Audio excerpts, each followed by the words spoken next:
और इंदौर में पाकिस्तानी नागरिक की शादी पर बवाल मचा हुआ है। कराची से पहली पत्नी ने फिर जारी किया वीडियो, तो वीडियो जारी कर पति की शादी रुकवाने की मांग की है। पति विक्रम को पाकिस्तान डिपोर्ट करने की भी मांग की गई है। युवक दिल्ली में कर चुका है दूसरी सगाई, तो लंबे समय से वीजा पर इंदौर में रह रहा युवक। इंदौर पंचायत को भी पत्र लिख चुकी है निकिता। तो वहीं 2020 में कराची में हुई थी निकिता और विक्रम की शादी। तो बड़ी जानकारी से आप सभी को रूबरू करा रहे हैं।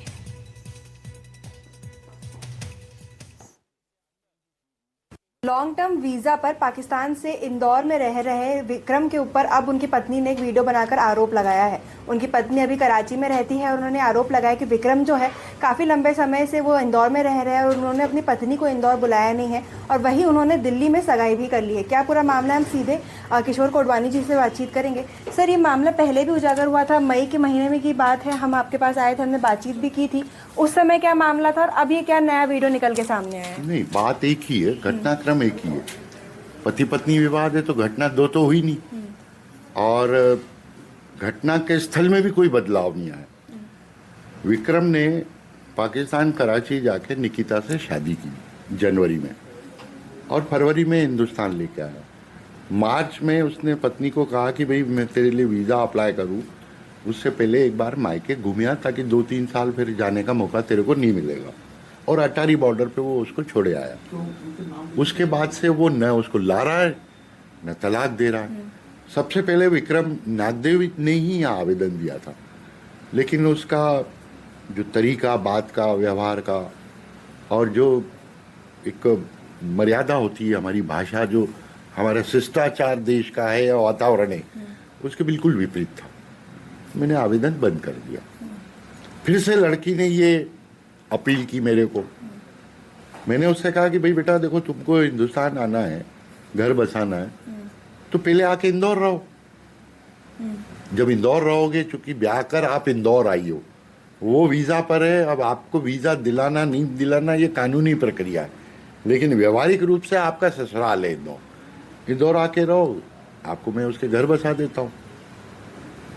लेकिन लड़का उस पर नहीं माना, और एक दिल्ली की लड़की के साथ, जिसके साथ उसका पहले इश्क था, उसके साथ सगाई कर ली, और 10 मार्च को शादी करने जा रहा हूँ 2026 में। अब मुझे ये समझ में नहीं आता कि ये सामाजिक व्यवस्था के तरीके नहीं है। कानूनी गली आप कुछ भी निकाल लो, कानून की प्रक्रियाओं का लाभ लेकर आप अपराधी होकर बचे रहो, वो एक अलग बात है।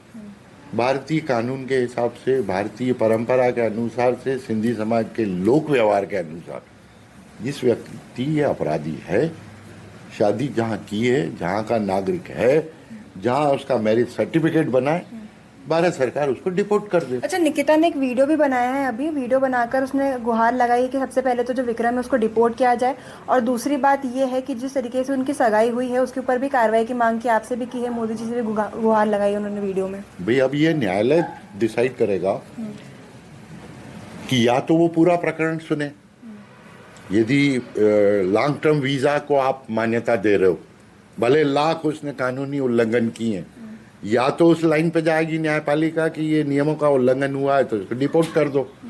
यदि वो नागरिक नहीं है लेकिन वीज़ा पर है और शादी करी है, तो न्यायालय लड़की से वीडियो कॉन्फ्रेंसिंग पे इसको मान देगी कि ले जा भाई घर। नहीं ले जाता है तो न्यायालय ये तय करेगा कि तलाक ले, तब तक वहाँ से शादी नहीं कर सकता है तू। अब ये न्याय की पेचीदगीपन है।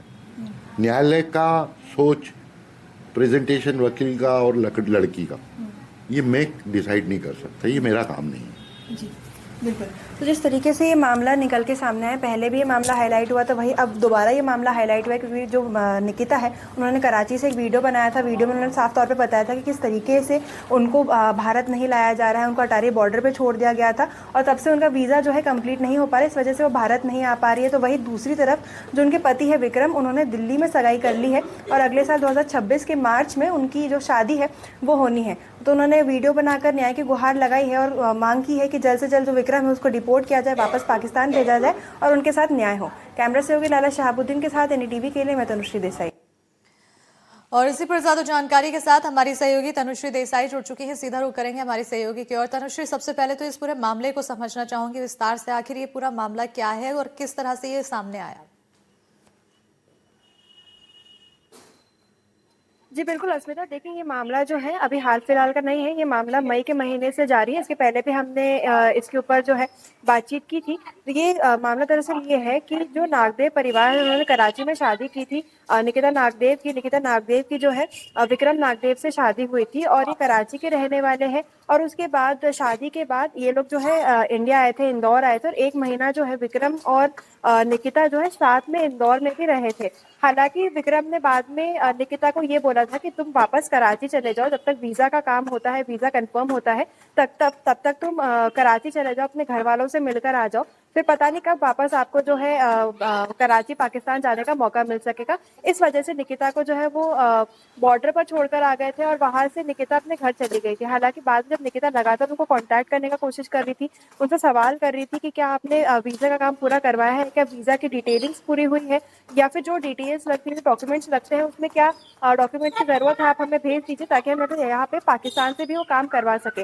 हालांकि विक्रम लगातार इस पूरे मामले को टालते रहे, उन्होंने ना तो किसी प्रकार का डॉक्यूमेंट भेजा और ना ही निकिता को जो है भारत लाने का प्रयास किया। तो वहीं दूसरी तरफ जो है निकिता को कुछ समय बाद पता चला कि विक्रम ने जो है भारत में दिल्ली में जाके एक सगाई कर ली है और दिल्ली में सगाई करने के बाद है वो जल्द यहाँ पे शादी भी करने वाले हैं, जिसके बाद उन्होंने आपत्ति उठाई मई के महीने में। और मई के महीने में भी उन्होंने जो यहाँ पे सिंधी समाज का जो पंचायत होती है वहां पे भी शिकायत दर्ज की, पीएम मोदी के नाम भी एक लेटर लिखा था और एक वीडियो भी बनाया। तो उस समय गुहार लगाई थी कि उनको न्याय मिल सके कि जब विक्रम पहले से ही शादीशुदा है तो वो दिल्ली में कैसे सगाई कर सकता है। हालांकि विक्रम के परिवार द्वारा कोई किसी प्रकार का रिस्पॉन्स जो है निकिता को नहीं दिया जा रहा था, वो कराची में ही थी। और अब वापस ये मामला इसलिए उठा है क्योंकि मार्च के महीने में, यानी साल 2026 के मार्च के महीने में विक्रम जो है दिल्ली में जिनके साथ उनकी सगाई हुई थी उनसे जल्द वो शादी भी करने वाले हैं। इस वजह से निकिता ने एक और वीडियो बनाया है और वीडियो में उन्होंने ये गुहार लगाई है कि विक्रम को जल्द से जल्द डिपोर्ट किया जाए। और ये सवाल भी उठाया है कि अगर वो पहले ही शादीशुदा है, उनकी वाइफ जो है कराची में मौजूद है, तब वो दूसरी शादी कैसे कर सकते हैं जब उनको बिल्कुल, तलाक और भी- ये जब सवाल उनको भी तलाक कहीं ना नहीं कहीं दिया जा रहा वाजिब है। बनता है, क्योंकि अगर पहले से ही वो शादीशुदा है और उसके बाद भी अगर वो दूसरी शादी की तैयारी में जुटे हुए हैं, सगाई हो चुकी है और अब अगले साल शादी होनी है, तो आखिर इसके लेकर कानून क्या कुछ कार्रवाई कर रहा है तनुश्री? जी देखिए, पहले भी ये मामला उठा था। पहले जब ये मई के महीने में मामला उठा था, जब सगाई हुई थी, तब कलेक्टर जो इंदौर कलेक्टर थे उनके सामने जाकर उन्होंने एक आवेदन भी दिया था। जो पंचायत है, सिंधी पंचायत, उन्होंने आवेदन भी दिया था। उसके बाद उन्होंने बोला था कि जितने भी तमाम अधिकारी हैं, जो जिम्मेदार अधिकारी हैं, उनको बोला जाएगा इस पूरे मामले की जांच करने के लिए। मामले की जांच भी हुई थी। उसके बाद विक्रम को ये बोला भी गया था कि आप जो है ये सगाई नहीं कर सकते क्योंकि आप ऑलरेडी मैरिड है, आपकी जो वाइफ है वो कराची में है, तो आप शादी नहीं कर सकते। क्योंकि उन्होंने भी यहाँ पे गुहार लगाई है। उन्होंने आवेदन दिया था पंचायत में आवेदन दिया था कलेक्टर कार्यालय में। तो उसके बाद इनके ऊपर सवालात भी हुए थे, इनसे पूछताछ भी की गई थी। हालांकि उसके बाद भी जो अभी हाल फिलहाल में वापस से मामला उठा है, उसमें जानकारी निकल के सामने आ रही है कि मार्च के महीने में जो विक्रम है वो दिल्ली में शादी करने वाले हैं। हालांकि वापस पंचायत में ये मामला उठा है। अब देखना ये होगा कि आगे क्या इस पे कार्रवाई की जाती है, क्योंकि पहले भी मई के महीने में निकिता ने मांग की थी पंचायत में और पंचायत ने कलेक्टर में आवेदन दिया था और उसके बाद वापस ये मामला उठा है। तब देखना ये होगा आगे किस प्रकार की कार्रवाई यहाँ पे की जाती है। जी बिल्कुल, आगे क्या कुछ कार्रवाई होगी उस पर तो नजर बनी रहेगी। बहरहाल फिलहाल महिला की तरफ से जो वीडियो जारी किया गया है, उस वीडियो में महिला की तरफ से क्या कुछ कहा जा रहा है, क्या कुछ मांग की जा रही है और क्या उसकी मांग पर किसी तरह का संज्ञान लिया गया? जी बिल्कुल, देखिए महिला ने जो वीडियो बनाया था, वीडियो बना के जो ये वीडियो सोशल मीडिया पे वायरल भी हुआ है, इस पे बिल्कुल, तो वीडियो कहीं ना कहीं वायरल भी हुआ है और वीडियो के में महिला ने ये मांग की है कि अगर उसने सगाई कर ली है और वो पहले से ही शादीशुदा है तो उसको डिपोर्ट किया जाए पहले वापस से कराची। बहरहाल बहुत शुक्रिया तनुश्री तमाम जानकारी देने के लिए। अब इस पूरे मामले पर देखना होगा कि आने वाले समय में क्या कुछ कार्रवाई देखने को मिल सकती है और क्या कुछ हल निकल पाता है। खबरों में आगे बढ़ेंगे। जबलपुर से अगली बड़ी खबर है, क्राइम ब्रांच को मिली बड़ी कामयाबी। खनन माफिया को नागपुर से गिरफ्तार किया गया है। आरोपी पर घोषित था 1 लाख रुपए का इनाम, तो पीड़ित परिवार ने रखा था 50,000 का इनाम। आरोपी पर कई जिलों में 17 से ज्यादा मामले दर्ज हैं। ठगी वसूली और हत्या की कोशिश का केस दर्ज किया गया है, तो पुलिस ने लुकआउट नोटिस जारी किया है। तो बड़ी जानकारी आपको जबलपुर से दे रहे हैं, जहां क्राइम ब्रांच को बड़ी कामयाबी मिली है, जिसके तहत खनन माफिया को नागपुर से गिरफ्तार किया गया है। आरोपी पर घोषित था 1 लाख रुपए का इनाम, तो पीड़ित परिवार ने 50,000 का इनाम रखा था। आरोपी पर कई जिलों में 17 से ज्यादा मामले दर्ज हैं। ठगी